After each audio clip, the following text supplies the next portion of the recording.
بسم اللہ الرحمن الرحیم۔ بسم اللہ الرحمن الرحیم۔ السلام علیکم ورحمۃ اللہ وبرکاتہ۔ میں ہوں ایڈوکیٹ وقاص علی نقوی اور آپ دیکھ رہے ہیں ہمارا یوٹیوب چینل لیگل ڈسکشنز۔ ناظرین، آج کی نشست بہت اہم ہے۔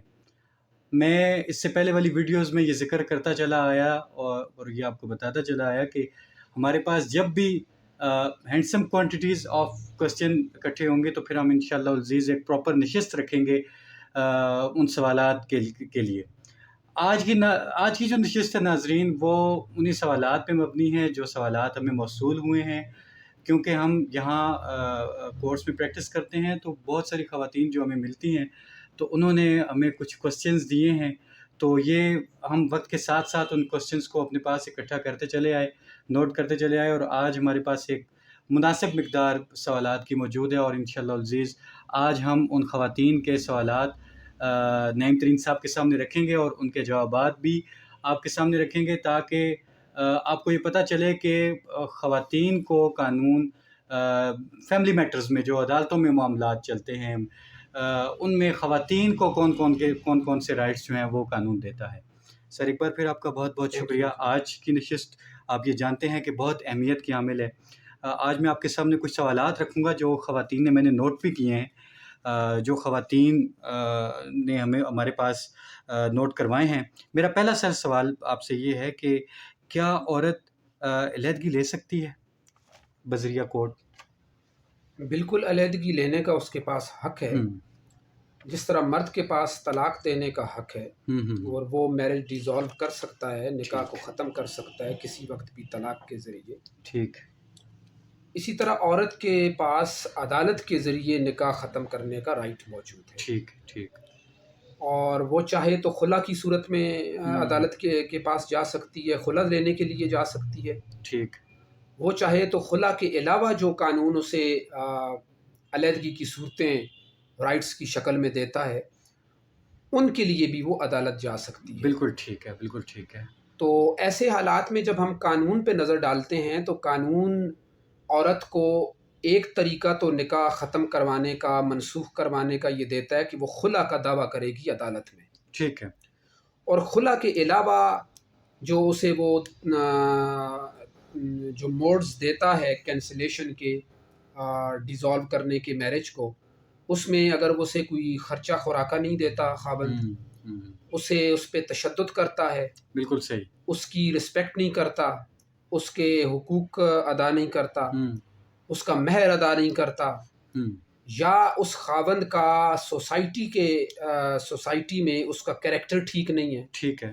یا وہ نشہ کرتا ہے، تو یہ بہت ساری اور بھی بہت ساری ریزنز اور گراؤنڈز دیے گئے ہیں، ان میں سے کسی بھی بنیاد پہ وہ عدالت میں جا کے وہ بنیاد ثابت کر کے علیحدگی اختیار کر سکتے ہیں۔ سبجیکٹ ٹو پروو ہے کہ اسے ثابت کرنا پڑے گا، جو اسے عدالت جانا پڑے گا۔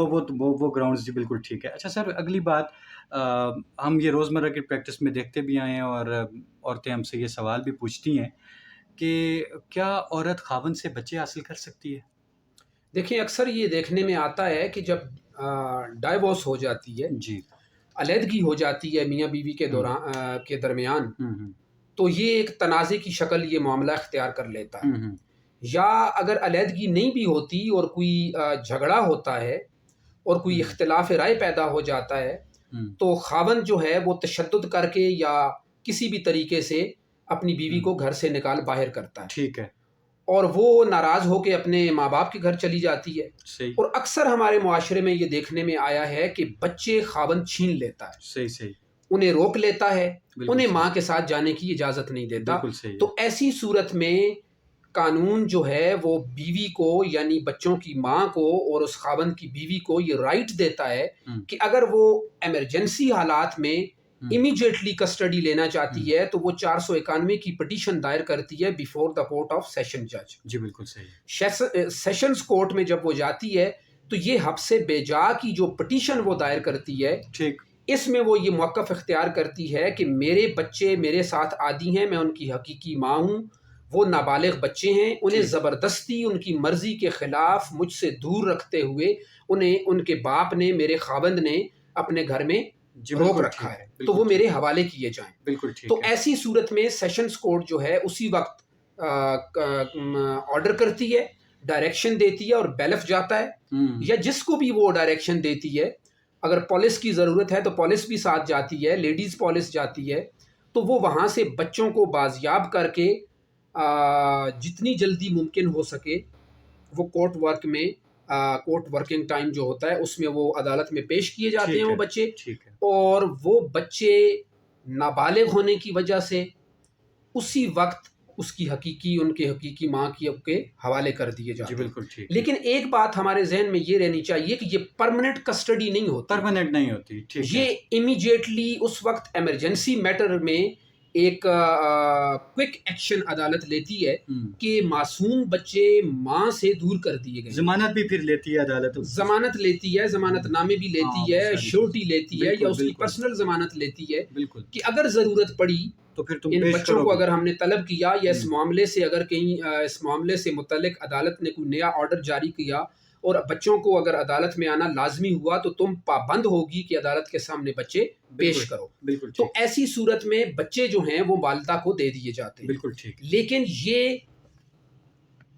ٹیمپرری کسٹڈی ہوتی ہے، پرماننٹ نہیں ہوتی۔ دوسرا جو طریقہ قانون والدہ کو دیتا ہے بچے لینے کا، وہ باقاعدہ گارڈین شپ کے لیے گارڈین کورٹ میں باقاعدہ پٹیشن فائل کرتی ہے، وہ کیس چلتا ہے، وہاں پہ جو ہے وہ بچوں کی ملاقات بھی طے کی جاتی ہے جب تک وہ کیس لگا رہتا ہے، اور پھر آخر میں فیصلہ کیا جاتا ہے کہ بچے ماں کو دیے جائیں یا والد کو دیے جائیں۔ یہ ایک الگ بحث ہے کہ اس کے میرٹس کیا ہوتے ہیں، اس کے ڈی میرٹس کیا ہوتے ہیں، کون سے ریکوائرمنٹس ہیں جو والدہ کو پوری کرنی ہوتی ہیں بچے لینے کے لیے، اور وہ مختلف قسم کی شرائط ہیں کہ ایسی حالت میں بچے باپ کو دیے جائیں گے، ایسی حالت میں بچے ماں کو دیے جائیں گے۔ ٹھیک ہے۔ اچھا سر، قانون نے بڑا کلیئرلی تشدد کو ایکسپلین کیا ہے، اس میں آپ سپیریئر کورٹس کی ججمنٹس بھی دیکھتے ہیں تو اس میں تشدد کو پراپرلی ایکسپلین کیا گیا۔ اب ایک سوال جو اگلا بڑا اہم ہے، بعض اوقات ایسا ہوتا ہے کہ عورت پہ تشدد ہو رہا ہوتا ہے اور اسے یہ پتہ ہی نہیں ہوتا کہ یہ اس پہ تشدد ہے، تو ہم سے یہ بھی سوال انہوں نے پوچھا کہ یہ تشدد کی کیا صورتیں ہیں، تشدد کن کن صورتوں میں ہم اسے کہہ سکتے ہیں کہ یہ تشدد ہے؟ عام معاشرے میں ہم تشدد سے مراد عموماً مار پیٹ لیتے ہیں۔ جی بالکل بالکل، کہ خاوند بیوی کو تھپڑ مارتا ہے، یہی تشدد ہے۔ اگر زیادہ تشدد کرتا ہے تو ڈنڈا استعمال کرتا ہے، ٹھیک ہے، زیادہ تشدد کرتا ہے تو کئی دفعہ آپ دیکھیں کہ ایسی وائلنس بھی ہمیں ملتے ہیں کہ استری گرم کر کے لگاتا ہے، زنجیروں میں جکڑ لیا جاتا ہے، یا اسے کوئی فزیکل ٹارچر کرتے ہوئے اسے جسمانی ایذا پہنچاتا ہے اور اسے زخمی کرتا ہے، باقاعدہ اسے فزیکل انجریز کاز ہوتی ہے۔ بالکل ٹھیک۔ ایک تو تشدد کی یہ چیز ہے اور یہ صورت ہمارے سامنے موجود ہے، اور عموماً عوام اسی ہی کو تشدد قرار دیتی ہے، لیکن یہ تشدد کی وہ تمام شکلیں نہیں ہیں۔ بالکل صحیح ہے۔ یہ تشدد کی ایک کیفیت ہے، تشدد کی ایک حالت ہے، تشدد کی ایک قسم ہے، ٹھیک ہے، جیسے آپ فزیکل کریولٹی کہہ سکتے ہیں یا فزیکل ٹارچر کہہ سکتے ہیں، جسمانی تشدد جس سے ہم مراد لیتے ہیں۔ لیکن قانون کچھ اور بیہیویئر بھی خاوند کے ایسے ہیں، کچھ رویے اس کے ایسے ہیں، کچھ سلوک اس کا ایسی حالتوں میں بھی ہے جسے قانون اس کے علاوہ بھی ان شکلوں اور ان حالتوں کو بھی تشدد قرار دیتا ہے۔ ٹھیک ہے، یعنی قانون جہاں یہ کہتا ہے کہ اس کو فزیکل ٹارچر کرنا، اس کو جسمانی زخم دینا تشدد ہے، وہاں وہ یہ کہتا ہے کہ اسے مینٹلی ٹارچر کرنا بھی تشدد ہے۔ یعنی خاوند اگر اسے ایسے طرز گفتگو میں بات کرتا ہے، ایسے جملے استعمال کرتا ہے اور اسے کوئی گالم گلوچ کرتا ہے یا اس کی ڈس رسپیکٹ کرتے ہوئے اسے کچھ ایسے الفاظ سے تعبیر کرتا ہے، اپنی زبان اس طرح استعمال کرتا ہے جو اس کی روح کو زخمی کرتی ہے، اس کے ذہن کو زخمی کرتی ہے، اس کی سوچ کو زخمی کرتی ہے، اور وہ مینٹلی طور پر، روحانی طور پر ڈسٹرب ہوتی ہے۔ ٹھیک ہے، تو سائیکولوجیکل اسٹڈیز اور ریسرچ بھی یہ کہتی ہے کہ یہ مینٹل ٹارچر ہے، بالکل ٹھیک ہے، یہ ایک اسپرچول انجری ہے جو دیکھنے میں تو آپ کو دکھائی نہیں دے گی، لیکن وہ مینٹلی طور پر اتنی ڈسٹرب ہوگی کہ ہو سکتا ہے کہ وہ کسی نفسیاتی بیماری کا شکار ہو جائے، اور پھر وہ ہو سکتا ہے کہ وہ اس سے بھی آگے کوئی ایسی کسی بیماری کا، نفسیاتی بیماری کا شکار ہو جائے تو اسے پراپر کسی سائیکیٹرسٹ سے رجوع کرنا پڑ جائے، یا پراپرلی اسے مینٹین نہیں کرتا۔ ایک تو یہ بات ہوگی، ایک تو ہو گیا جسمانی تشدد جو جسمانی زخم کی صورت میں دیا جاتا ہے، دوسرا ہو گیا روحانی یا مینٹل ٹارچر جسے ہم کہتے ہیں، اور تیسری ایک شکل قانون یہ بتاتا ہے، سپیریئر کورٹس آف لا کی ججمنٹس ہیں اس پر، کہ اگر کوئی خاوند اپنی بیوی کو حق مہر ادا نہیں کرتا یہ بھی تشدد، تو اسے بھی لا کریولٹی سے تعبیر کرتا ہے اور اسے بھی تشدد کہتا ہے، یعنی یہ اس کا بنیادی حق ہے۔ تو دوسرے لفظوں میں یہ بنیادی حق کی جو وائلیشن ہے، اس کی جو حق تلفی ہے، اسے بھی قانون تشدد سے تعبیر کرتا ہے، تشبیہ دیتا ہے۔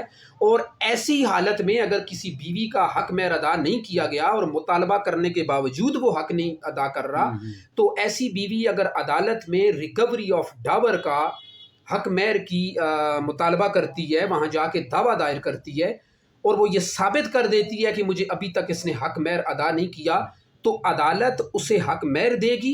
اور اگر وہ اس بنیاد پر، اس حق مہر کی عدم ادائیگی کی بنیاد پر اگر وہ ڈیزالو کروانا چاہتی ہے میرج کو، اگر وہ کہتی ہے کہ یہ میرا جو حق مہر، یہ عدم ادائیگی جو ہے، اس کی وجہ سے میرے دل میں نفرت پیدا ہو چکی ہے، میں اس سے تنگ آ چکی ہوں اور میں اس کے ساتھ جو ہے شریعت کے مطابق بحیثیت بیوی زندگی گزارنے کے لیے تیار نہیں ہوں، تو اسے کہیں کہ یہ میرا حق مہر بھی دے اور میری میرج بھی ڈیزالو کر دے۔ تو عدالت جس طرح باقی تشدد کی اقسام میں تنسیخ نکاح بر بنائے تشدد کی بنیاد پہ میرج ڈیزالو کر دے گی، یہاں بھی اسے تشدد قرار دیتے ہوئے وہ میرج ڈیزالو کر دے گی۔ سر قانون تشدد کو ایکسپلین کرتے ہوئے تھوڑا اور بھی آگے جاتے ہیں۔ ہم نے سپیریئر کورٹس کی کچھ ججمنٹس دیکھی ہیں کہ جہاں خاوند بغیر اجازت کے دوسری شادی کر لیتا ہے، یہ بھی ایک ریزن ہے۔ جی میں اسی طرف آ رہا تھا جی کہ ایک تو یہ تیسری قسم ہو گئی جی ٹھیک، کہ حق مہر کی عدم ادائیگی بھی تشدد ہے، بالکل صحیح، اور اس پہ ججمنٹس موجود ہیں۔ جی دوسرا یہ کہ خرچہ نہیں دیتا۔ ہاں ایک تو حق مہر ہوتا ہے، ایک روزانہ کا اس کے روزمرہ زندگی کی جو ضروریات ہیں، جو پیسے کے ذریعے پوری ہوتی ہیں اور اس کے بغیر پوری نہیں ہو سکتی، اگر وہ اس کے مینٹیننس کا خیال نہیں رکھتا، اسے مینٹین نہیں رکھتا، اسے خرچہ نہیں دیتا، تو یہ بھی تشدد کی ڈیفینیشن میں فال کرے گا۔ اور اسی طرح جس طرح آپ نے کہا کہ اگر وہ without permission of first wife, previous marriage جو اس نے کر رکھی ہے، اگر بغیر اجازت کے اگر وہ دوسری شادی بھی کرتا ہے، تو اسے بھی قانون تشدد سے تعبیر کرتا ہے۔ ٹھیک ہے ٹھیک ہے، اور اس کے لیے تو باقاعدہ فیملی لاز میں سزا رکھی گئی ہے، لیکن بغیر سزا ایک الگ بات ہے کہ وہ جرم ہے۔ پاکستان کے قانون میں بغیر اجازت کے یونین کاؤنسل جو آربیٹریشن کاؤنسل مقرر کرے گی، اس کی اجازت کے بغیر دوسری شادی بغیر وجہ بتائے، بغیر کوئی جواز دیے اگر کر لیتا ہے، تو وہ بھی قانون میں جرم قرار دی گئی ہے اور اس کی باقاعدہ سزا رکھی گئی ہے۔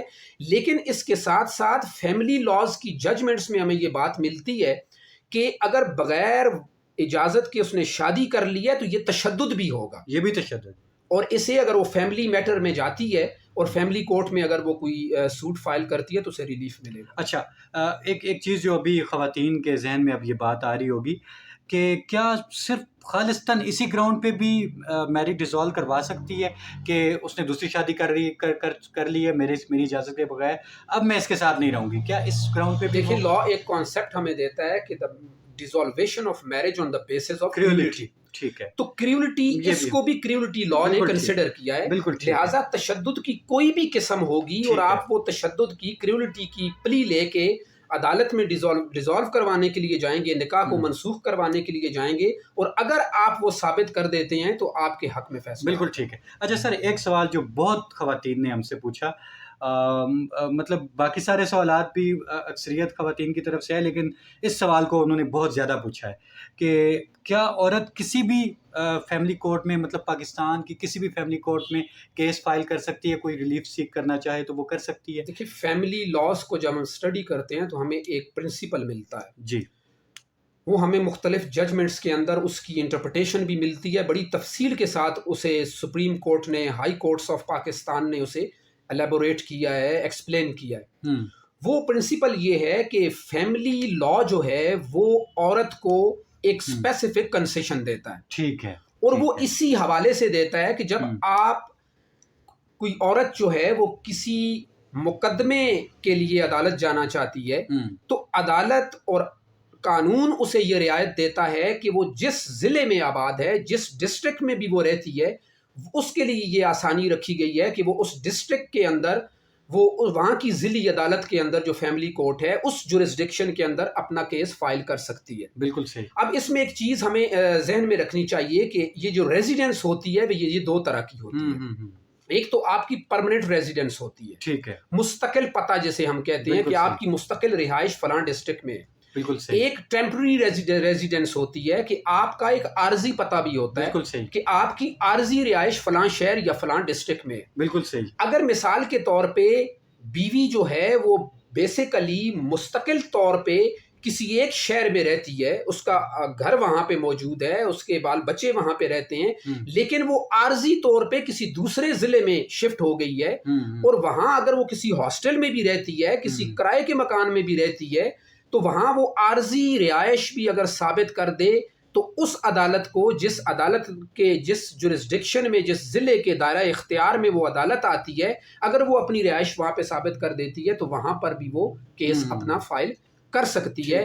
یعنی قانون عورت کو یہ حق دیتا ہے کہ وہ کسی بھی شہر میں جا کے فیملی کورٹ میں اپنا مقدمہ, جہاں وہ ایزی سمجھتی ہے, جی بالکل, جہاں اس کے لیے آسانی ہے.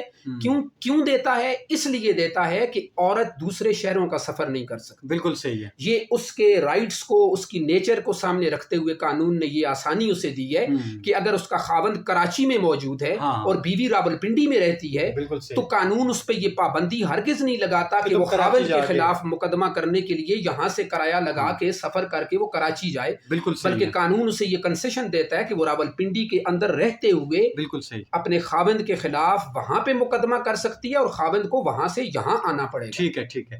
اچھا سر, اس سے پہلے بھی ہم نے ایسے کیسز دیکھے ہیں کہ خواتین کا ایک یہ بھی ہوتا ہے کہ وہ کہتی ہیں کہ میں جس جگہ رہ رہی ہوں وہاں پہ مجھے خاوند کی طرف سے تھریٹس ہیں, اگر میں اس کے خلاف عدالت جاؤں گی تو وہ, ایسے بہت سارے کیسز رپورٹ ہوئے بھی ہیں.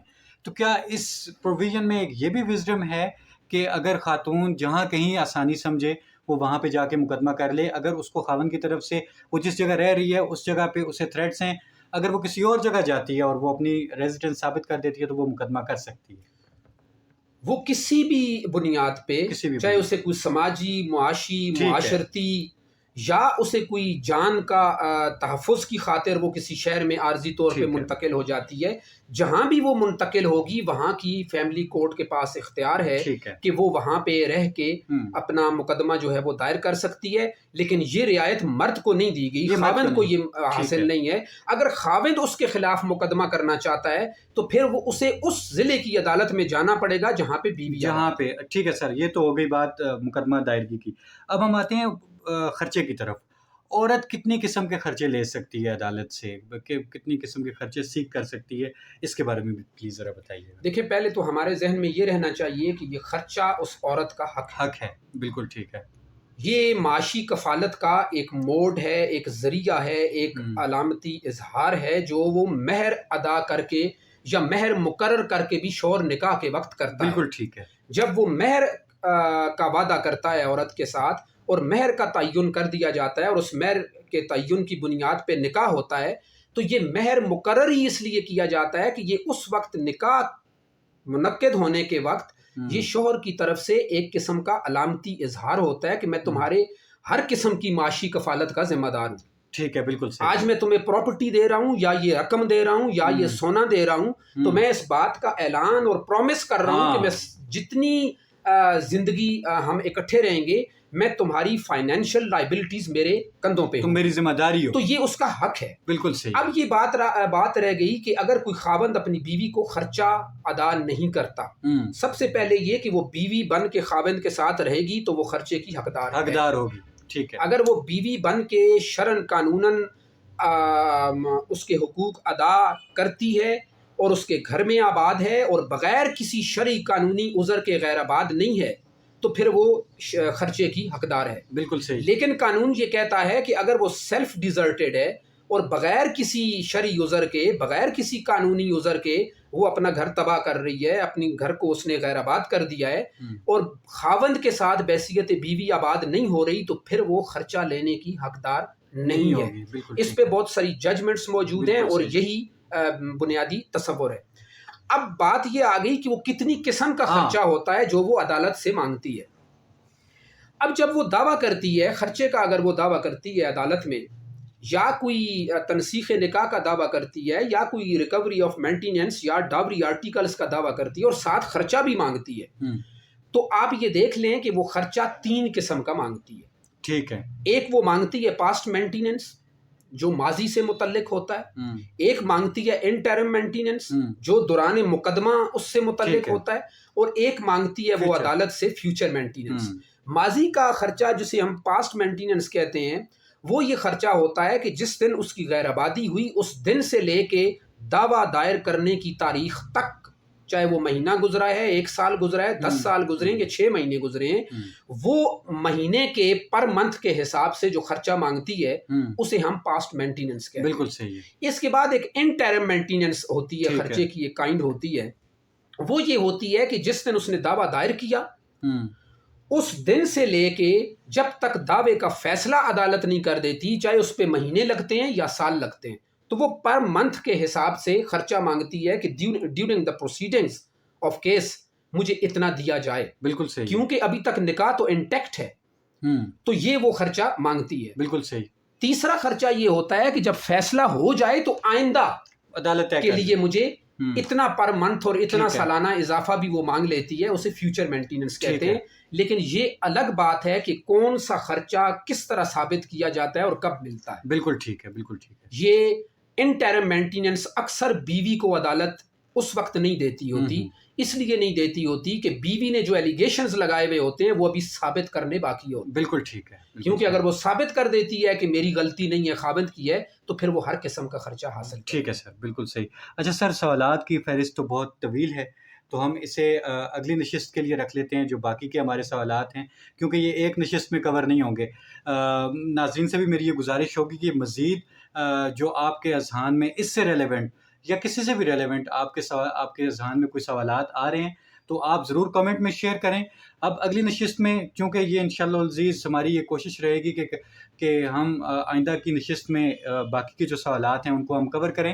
تو آپ بھی مزید کوئی سوالات کرنا چاہتے ہیں تو وہ آپ کامنٹ میں شیئر کریں، یا آپ جو ہمیں جانتے ہیں ہم سے براہ راست ملیے، ہم سے سوالات کیجئے.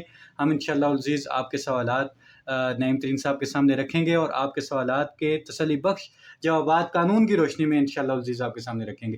آج کے لیے اتنا ہی. آپ سب کا بہت بہت شکریہ.